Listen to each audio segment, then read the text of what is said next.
Hey everyone, this is Josh back with Cardboard Chronicles. Today I'm speaking with Jeff, also known as Kukoc ITB from Blah and Instagram. Jeff, how are you doing?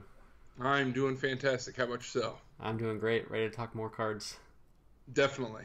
All right, so why don't you give us a little bit about yourself and then also your background in the hobby?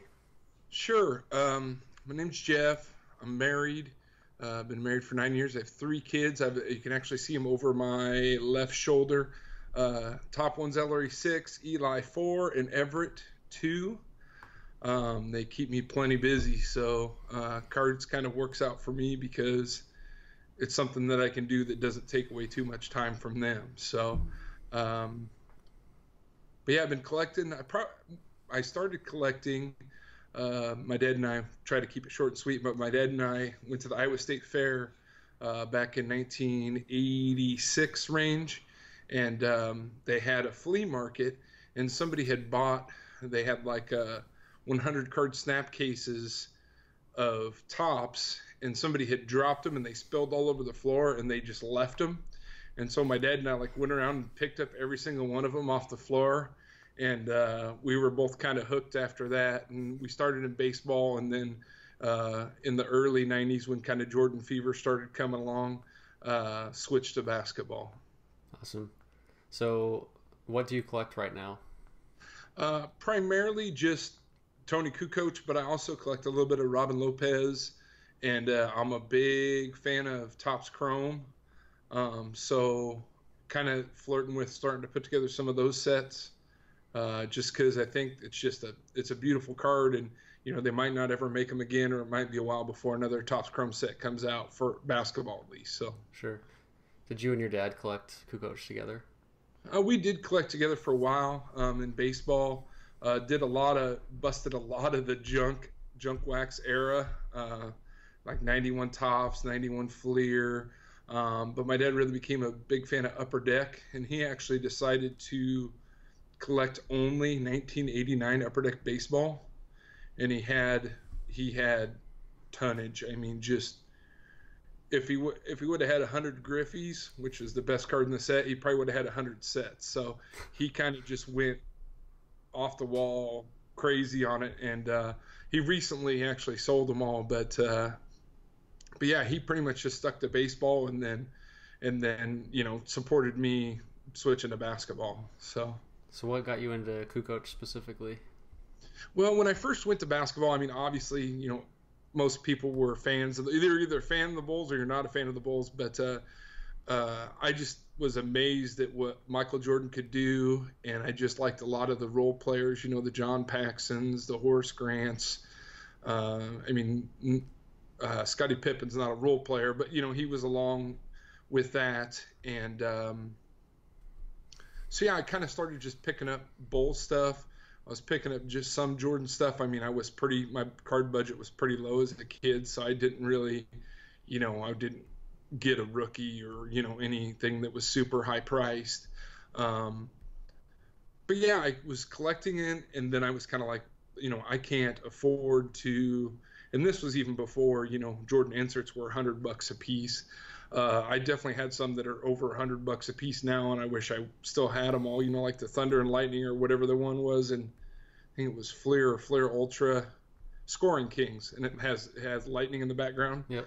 I had like three of those, and those things are like over $100, no problem. And I'm like, oh man, I just wish I had all that stuff back, but.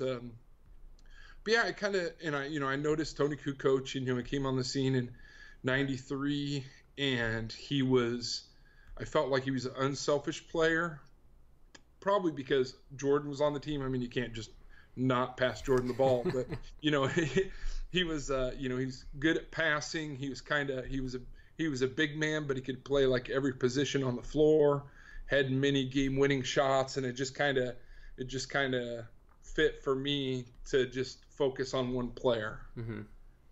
So you've been collecting for a long time, almost like what, 30 years now? Yeah, so if I started in 85, 86, yeah, that would be what? 33 years? 33 years, yeah. It's been, doesn't seem like that long, but yeah, I've been collecting for quite a while. So have you been like in and out of the hobby?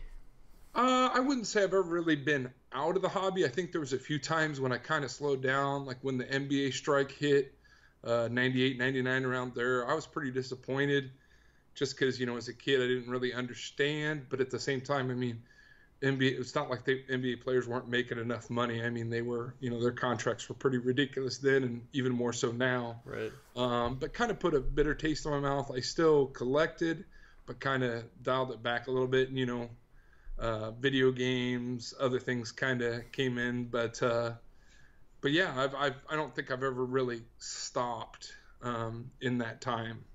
So I imagine you have amassed quite a collection of other things, not just Kukoc.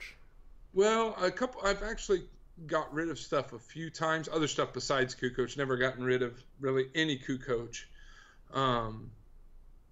But yeah, I've gotten rid of quite a bit. I got rid of all my Jordans, and I didn't really have too much that was like really good stuff. But there's a few times I just kind of got rid of everything, and you always wish that you had the stuff back you got rid of. So I try not to do that too much now, just because it's not a good feeling to want something back after you get rid of it. So yeah. So first question that I have for you. Most of the guys that I talk to, a lot of the people, I think everyone we've had on so far, at least dabbles in Kobe, LeBron, or MJ at least a little bit. So what's it like for you to not collect those three players? I think there's a lot of people out there that don't collect those three, so I think it's cool to have someone on and explain, what's it like to collect the other guys. Yeah, and actually I've kind of started a little bit to look for Jordan cards that feature Kukoc also, like if he's in the background. That's cool.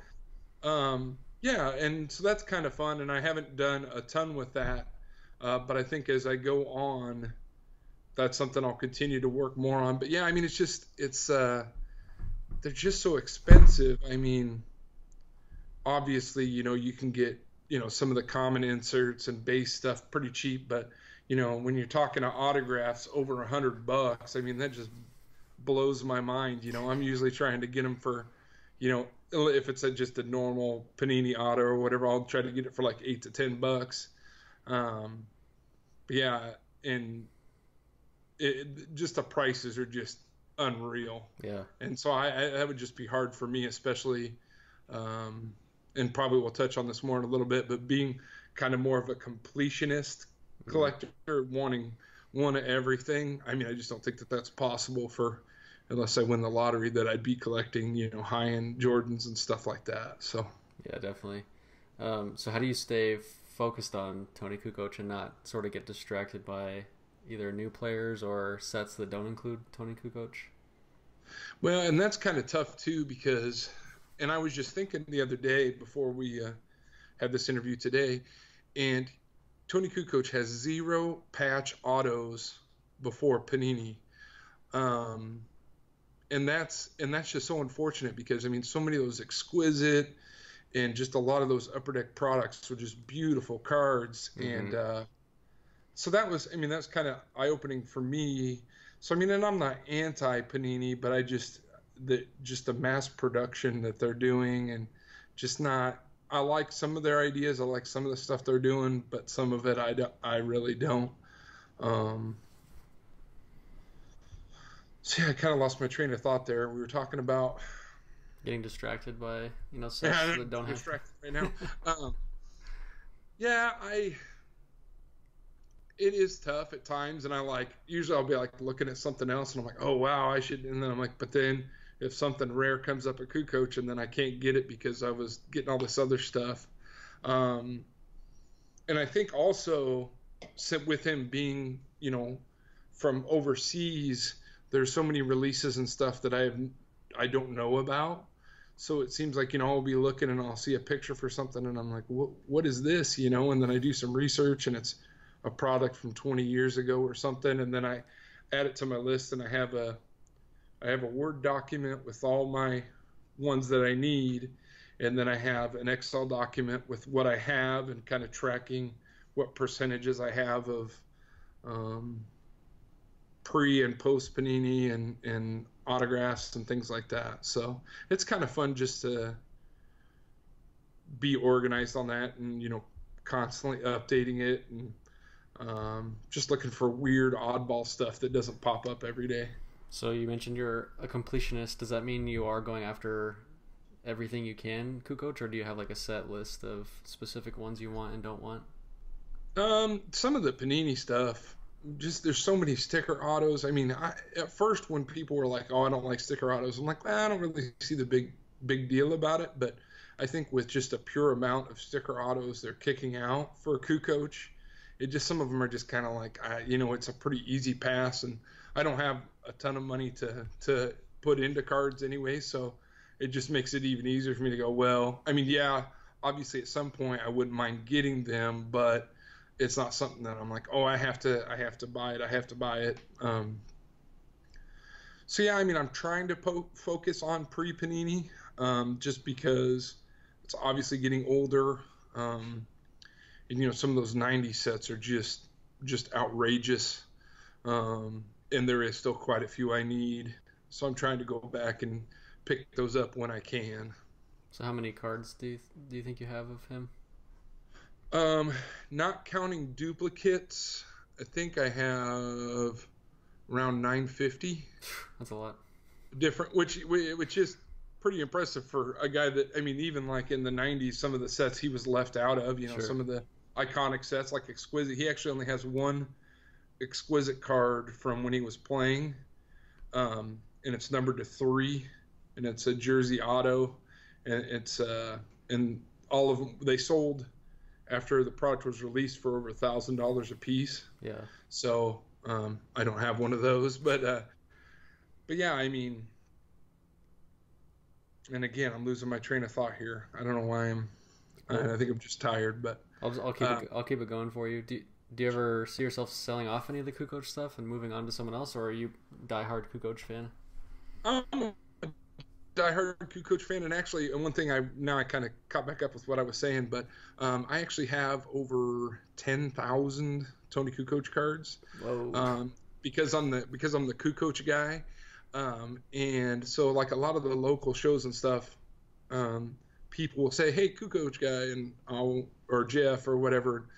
I'll come over and they'll hand me a stack of Kukoc cards, and I'll say, "How much?" And they're like, "Just take them." And I'm like, "What?" Just take them, and usually it's just all base and normal stuff. But actually, a story to go along with that, that happened one time, and I'll actually show the card too. I went to a show, and I probably ended up getting probably 200-300 Toni Kukoc cards for a little bit of nothing. And so I'd usually go home and I'd sort them and get them put, where they needed to go. And one of his hardest cards to find is his 1990 Star Picks auto. It's kind of they weren't packs, but they came in sets. And there was actually autographed versions. And there's a lot of fakes out there. A lot of people have had a signature on the front with a serial number. They're actually not numbered. Mm-hmm. And so I was sorting them when I came home, and let's see if I can get that up there. Nice. They actually signed the back of the card, and they put this little sticker on there. It's a little different than his regular auto. Is that showing up okay for you? Yeah, it's showing great. That's a cool card, man. And that's the front. I mean, it's nothing super fancy, but yeah, I mean, I believe it's real, and I mean, I don't think I've ever seen one of those on eBay.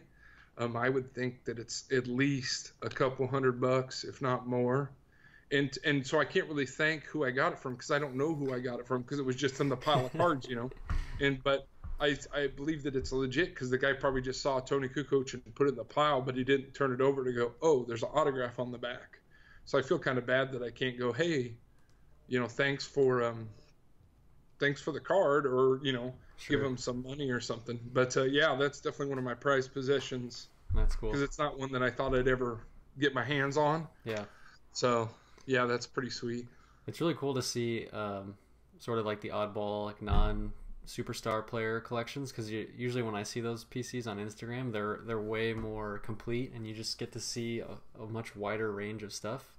So it's really fun for me to like see PC guys that aren't the big guys, because I enjoy them just as much, because then I get to see like, hey, you're gonna have a lot more stuff and a lot cooler, more diverse set.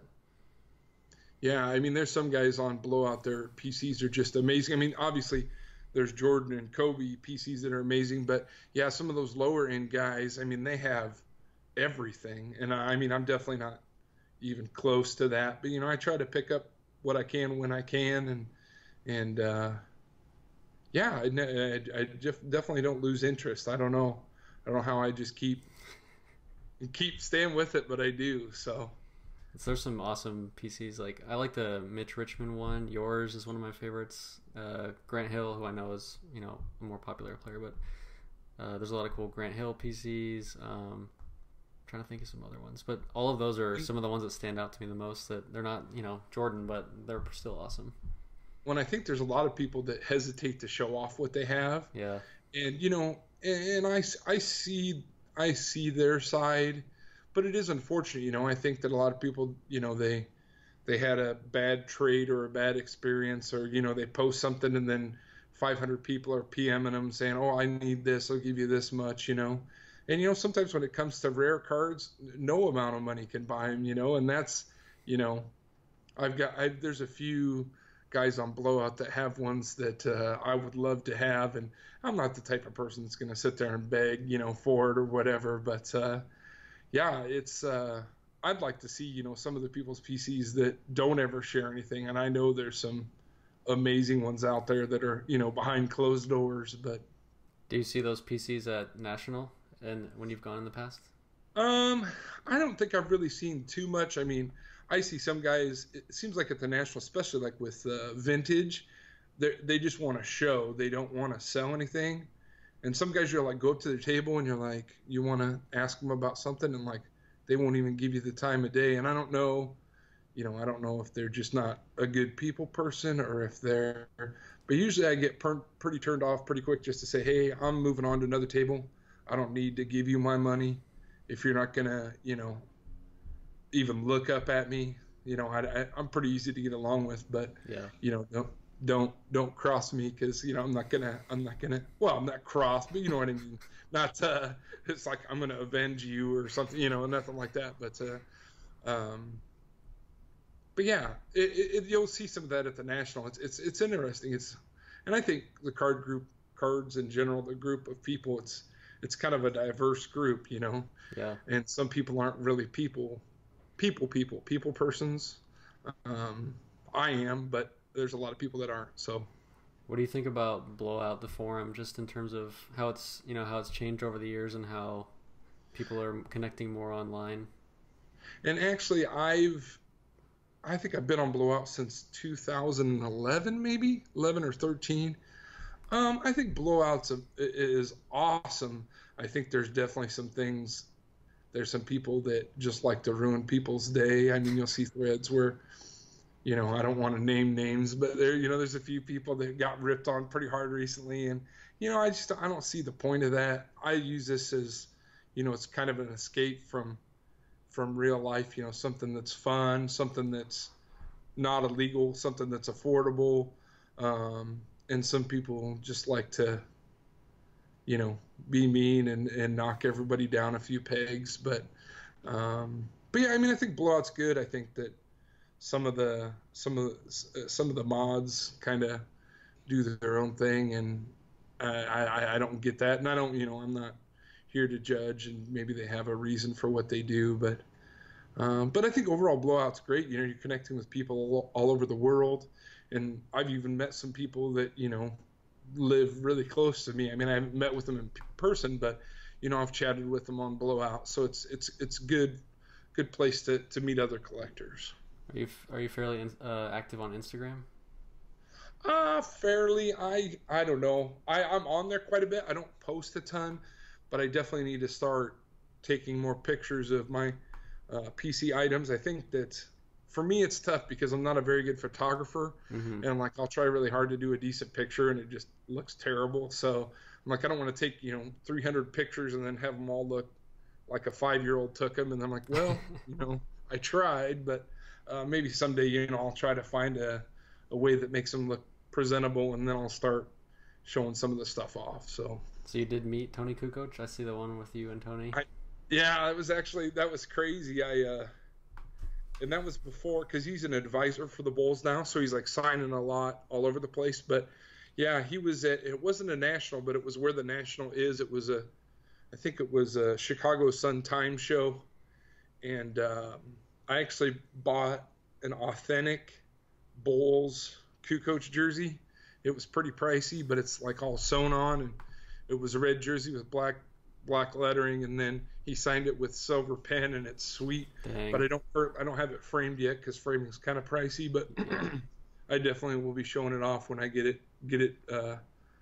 in a frame. So did you tell him that you are a super collector of him? He was a really nice guy, and I mean I didn't expect him to be something besides that. But, sometimes famous people aren't cool to meet in person, but sure. He was real nice, and I told him I challenged him to a game of one-on-one, and he kind of laughed, and he was like, "Oh no, I'm too old for that." And then I said if he was ever in Iowa and he wanted to see one of the best Toni Kukoc collections in the world, to look me up. And I'm sure he was like, "Okay, buddy, move on." But I just kind of my dad was telling me, he's like, "You got to tell him something about your Kukoc shrine." And I mean, I don't have a shrine, but he's like, "Tell him to come see your Kukoc shrine." So yeah, it was definitely cool to meet him, and he was very friendly, and so it was a good experience. That's cool.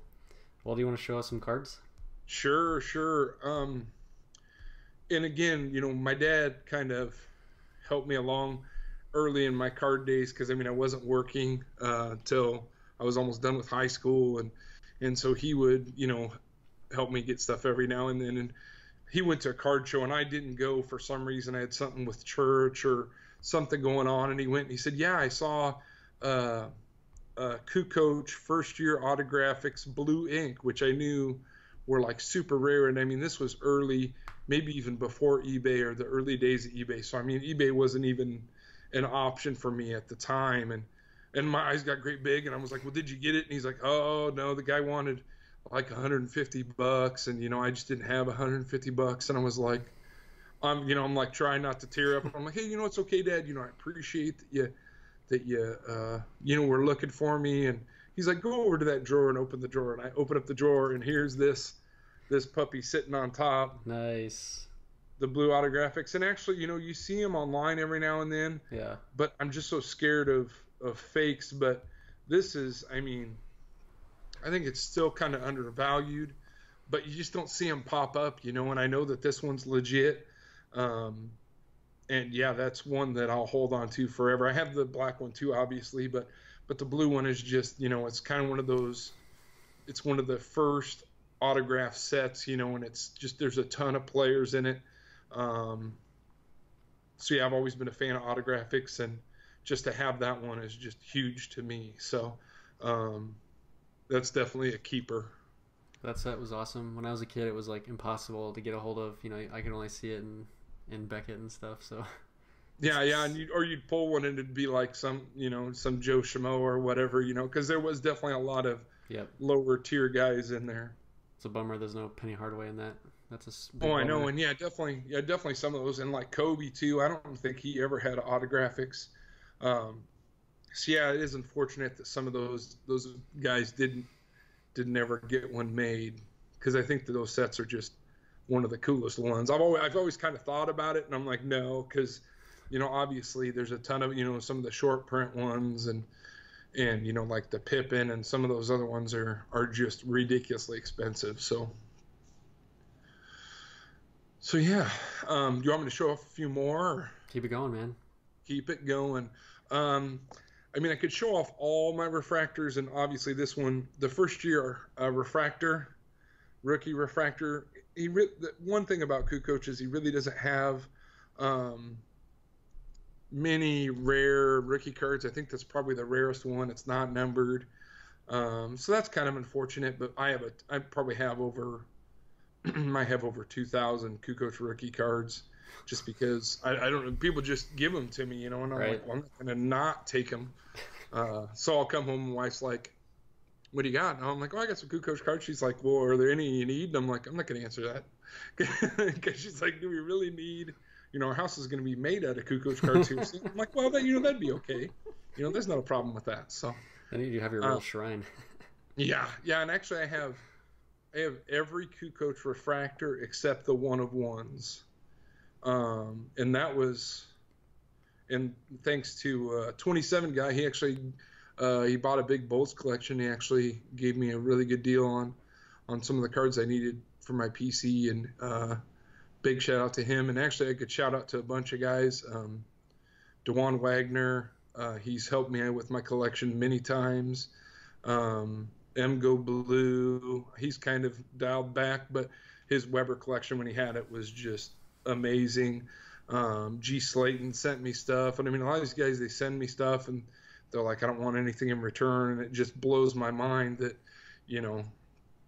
that people, not only do they send me stuff, but they send it in a bubble mailer, and they send it with tracking, and it's like, it's like $5-6, and I'm like, what, obviously I appreciate it, but I'm like, you don't have to send it, top of the line, just send it in a padded envelope, and it'll eventually get to me, Sure. But yeah, definitely. I mean, some of those guys have helped me with my PC so much and don't ask for anything in return. And I think that's, it's kind of what the hobby's about. I mean, obviously, I'm not going to send you a LeBron James autograph. I'm sorry. Well, I don't have any. But, even if I did, that's just not, I don't have, if I have a couple $100 card, I'd probably sell it before I send it to somebody. Sure. But, Sure. But yeah, I had, and not to get too far off topic, but I had a LeBron James Topps Chrome Rookie Refractor, and I bought it for $40 soon after the release, and I sold it for like $100, and I'm like, oh my gosh, it just hurts. It hurts. That's probably my biggest regret. Well, they're only 6,400 now on PWCC. I'm like, if I would have sold that, I could have bought a PMG green Kukoc and had some money left over probably. And it's like, oh man, and you make mistakes, but at least I didn't sell something Kukoc, and sure, really regret it. And this one I think you'll like, the UD game jersey Kukoc. Yep. I actually got this, and I think when they first came out, back when Beckett was maybe somewhat relevant, I think it was about $150, and they kind of went up to there was a lull before stuff started to kind of increase in price, and I think I got it off eBay for less than $100. It was like $90, and I've had guys offer me like $300-400 for it, and I'm like, oh well, that'd be awesome, but I'd never be able to replace. It'd be hard to replace. So yeah, it's definitely locked in there. But yeah, that's a beauty. I love how much crossover we have. Like the rookie refractor, I have the Hardaway, and then obviously that game jersey, I have the Hardaway of that. It's cool to see, the shared collection we have, just different players. Oh yeah, definitely. And I mean, just with my research, I found all different kinds of rare oddball stuff, and like I was telling you about that Penny Hardaway, minted in Springfield gold, and I'll send you a picture of it. Nobody really knows the story behind them, but it's actually where that copper logo is. It's actually gold, and I don't know if it was a mistake or if it was something that was backdoored at a Topps. I don't know, and I've seen a few others. But yeah, it's just like stuff like that. That's the kind of stuff I kind of search for too. Yeah. Because there's just a lot of, and there's a lot of stuff that was never really put into products, and just a lot of unknowns. So it's kind of interesting to find some of that stuff and try to find out more about the story of it. So I enjoy that. Enjoy doing a little research. Yeah. One thing I do like about Panini is their silhouettes. And this is a first-year silhouette patch auto. That's a cool one. Out of 25. Actually, I didn't realize it was 25. I thought it was a little more than that. And I got a steal of a deal on it. They were going for about $300. And my wife and I were sitting in a movie, and one popped up, and they had buy it now $100. And I was like, can I spend $100? And she said, on what? And I said, what do you think? Because usually whenever, I want to spend some money, it's Kukoc, And she's like, fine. So I bought it, bought it off my phone on eBay, in the movie theater. But yeah, that one's a keeper too. Just trying to see here. Also along with the preferred, the booklets. At first, I really didn't like them, but some of those patch ones are pretty sweet. And actually, this is the European one. Move it back a little bit. Numbered at a 25. What was that? Move it back just a little bit. Sure. And the Kukoc is multicolored on there. And I actually have two of these, two of the 25.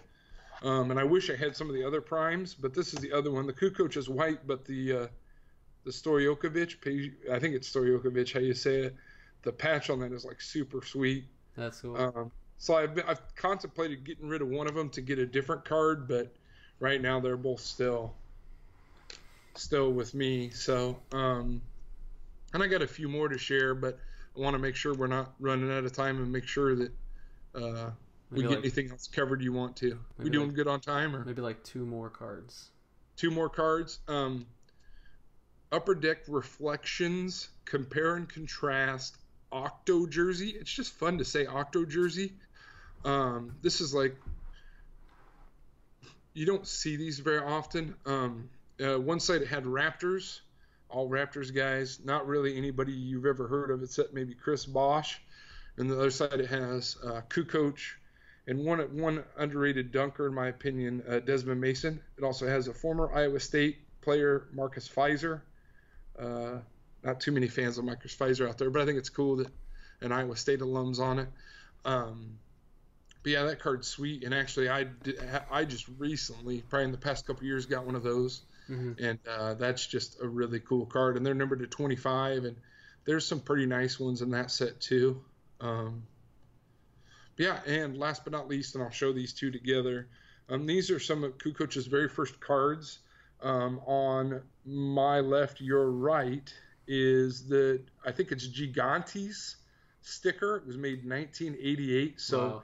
He was drafted in 90, but didn't come to the Bulls till 93. And then the one on the right my right, your left, is the CAO Muflon Yugoslavian, which I'm probably totally getting those names wrong, but that's the way I say them. So it's just neat to, it seems like I'm constantly oddity cards on Blowout. He has the craziest foreign stuff. Yeah, you can always find something there that and I've bought off him a few times, and he definitely knows his stuff.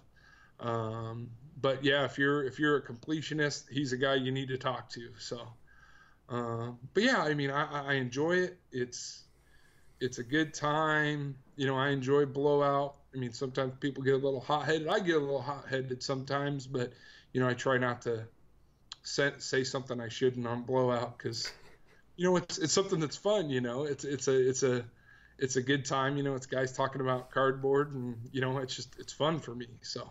Definitely. Well, I appreciate it. Go ahead. Oh, go ahead. No, go ahead.